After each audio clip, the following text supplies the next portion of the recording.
انہوں نے کہا فارم 45 کی گڑبڑ 47 پر بنتی ہے، اندازہ لگائیں یہ ریمارکس اس حکومت کی کس قدر تقویت دے رہے ہیں جو بنیاد ہی فارم 47 کی ہے کہ فارم 45 جس کی بنیاد پر 47 بنے، جس میں تمام ووٹروں کی گنتی کی گئی ان کے پولنگ ایجنٹوں کی موجودگی میں۔ دنیا کی کسی جمہوری ملک میں کوئی یہ لفظ نہیں کہہ سکتا۔ خیر، شاید اسی وجہ سے حکومت جسٹس فائز عیسیٰ کو آئینی عدالت کا سربراہ بنانا چاہتی ہے، کیونکہ ٹریبونل کے کیس وہاں جائیں گے۔ اور میرے بھائی، جب کوئی بھی پولنگ اسٹیشن سے سیل ہو جائے اسے دنیا کی کوئی طاقت نہیں کھول سکتی، جبکہ جتنی جماعتیں الیکشن لڑ رہی ہیں ان کے تمام امیدواروں کو بلائیں، ان کے پولنگ ایجنٹ بنائیں، کیونکہ وہ سرکار کے پاس امانت ہے۔ یہ نہیں کہ جیتے نون لیگ اور پیپلز پارٹی والا کہے فارم ڈبے ہی بدل دو، اور جس کے 2 لاکھ ہیں اس کے لاکھ کر دو، جعلی ووٹ ڈالو، اور 2 لاکھ والے کے 20,000 شو کر دو۔ خیر، کمال ہے۔ فائز عیسیٰ کو آئینی عدالت کا سربراہ بنانا چاہتے ہیں تاکہ سپریم کورٹ کو صرف ضابطہ فوجداری اور دیوانی مقدمہ تک محدود کر دیا جائے۔ سپریم کورٹ کو فوجداری اور دیوانی مقدمہ محدود کر دیا جائے، اس قسم کی جعل سازی کو ایک آئینی عدالت کے نام پر کور مل سکے، اور سیاسی معاملات کو چیف جسٹس فائز عیسیٰ کے زیر سایہ چلنے والی مجوزہ آئینی عدالت میں بھیجا جا سکے۔ اس ریمارکس کے بعد آپ سوچ سکتے ہیں کیا ہو سکتا ہے۔ انتخابی دھاندلے کے مقدمات کو سپریم کورٹ کے علاوہ دیگر عدالتیں بھی تاحیری حربوں کا سامنا ہے۔ چیف جسٹس عامر فاروق نے اس کیس کا فیصلہ محفوظ کیا تھا، جس میں جسٹس طارق محمود جہانگیری کو الیکشن کمیشن اور الیکشن ٹریبونل سے ہٹا دیا تھا۔ کس جج صاحب کو؟ جسٹس طارق محمود جہانگیری کو ہٹا دینے کی وجہ تھی انہوں نے اسلام آباد کے تینوں کامیاب میں نے جو پی ٹی آئی سے وابستہ ہیں، پی ٹی آئی سے فارم 45 کے مطابق جو عوام کے ووٹوں کے مطابق ڈبے میں جو رزلٹ کیا جاتا ہے بعد میں وہ فراڈ ہے، جعلی ہے۔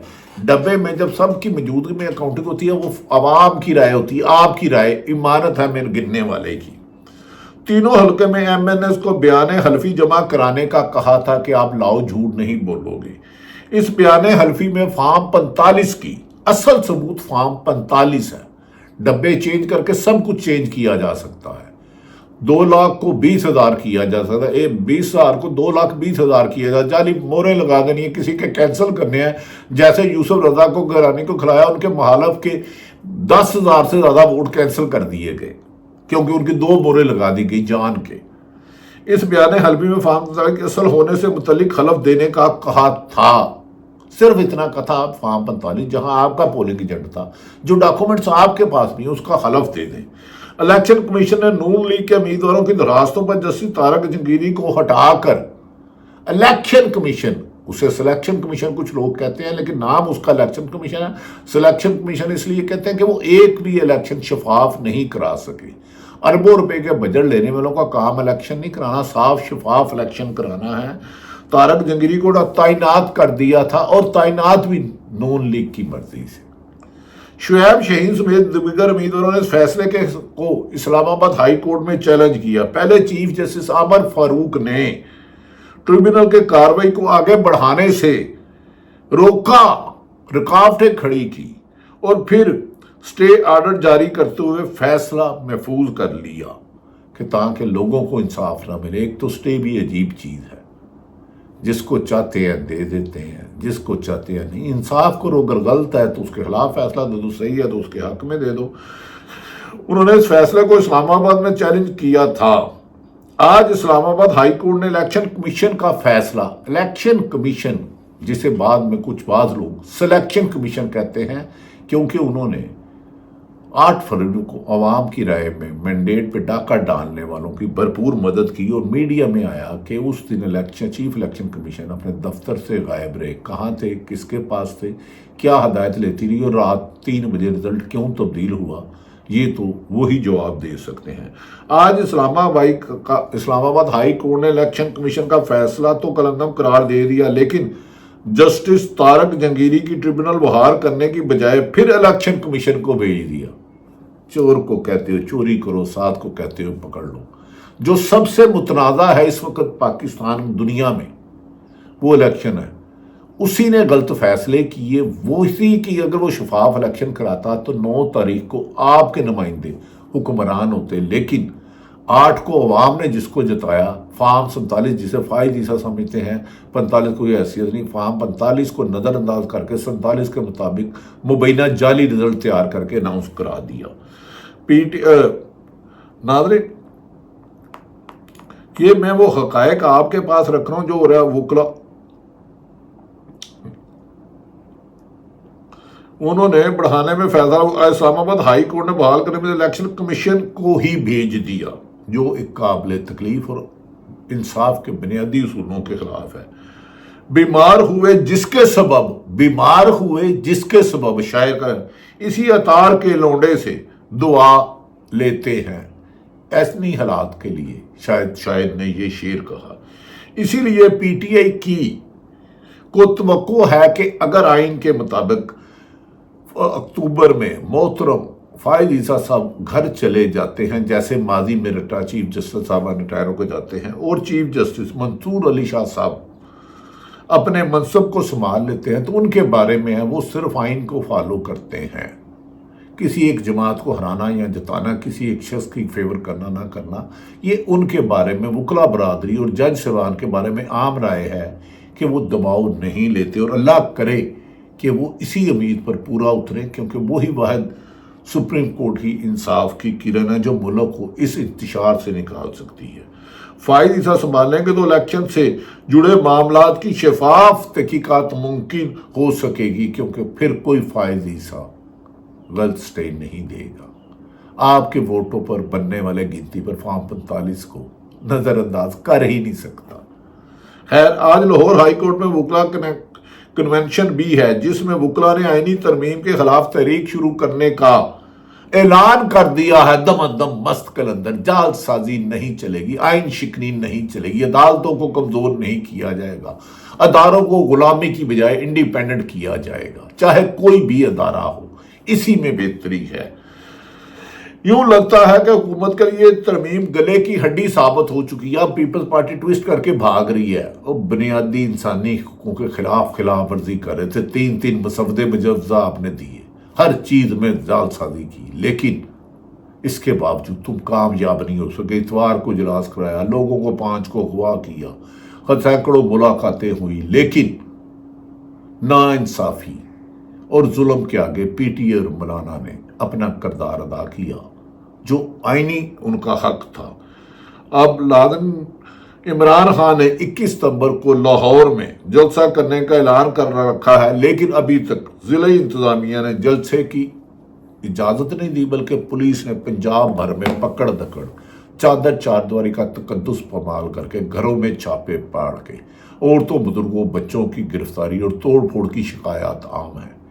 کیا پولیس افسران نے مریم نواز صاحب کو روزہ عشر والے دن جواب دینا، جبکہ قائد اعظم نے اور قانون کہتا ہے کہ یہ حکمرانوں کے ذاتی غلام نہیں؟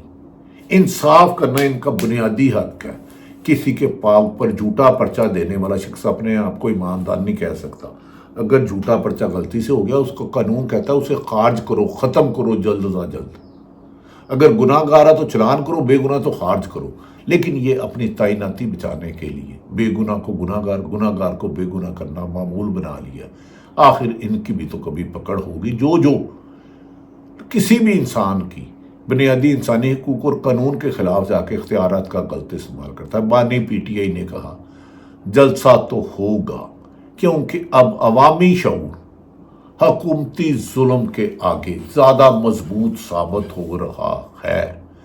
بانی پی ٹی اے کی بہن علیمہ خان نے کہا وہ ایک عام کارکن بن کے آئیں گے، اور جلسے میں پاکستان میں جہاں جہاں بھی لوگ ہیں، ہر مشکل، ہر دیوار کو توڑ کر پہنچے کہ لوگوں کو پتہ چلے۔ دنیا میں یہ آواز ثابت ہو چکی ہے کہ پاکستانی عوام نے غلامی ماننے سے انکار کر دیا ہے، اور اس کا زیادہ صحرا بانی P T I Adiala jail میں بند قیدی نمبر 804 عمران خان کو جاتا ہے۔ اب دیکھتے ہیں کہ آنے والے وقت میں گری ہوئی حکومت کو بچانے کے لیے اور پولیس نیب ایف آئی اے کتنا سہارا دے گی، کہیں یہ نہ ہو کہ ان کے بوجھ تلے خود بھی نیچے گر جائے۔ اللہ تعالیٰ پاکستان کا حامی و ناصر ہو۔ پاکستان زندہ باد۔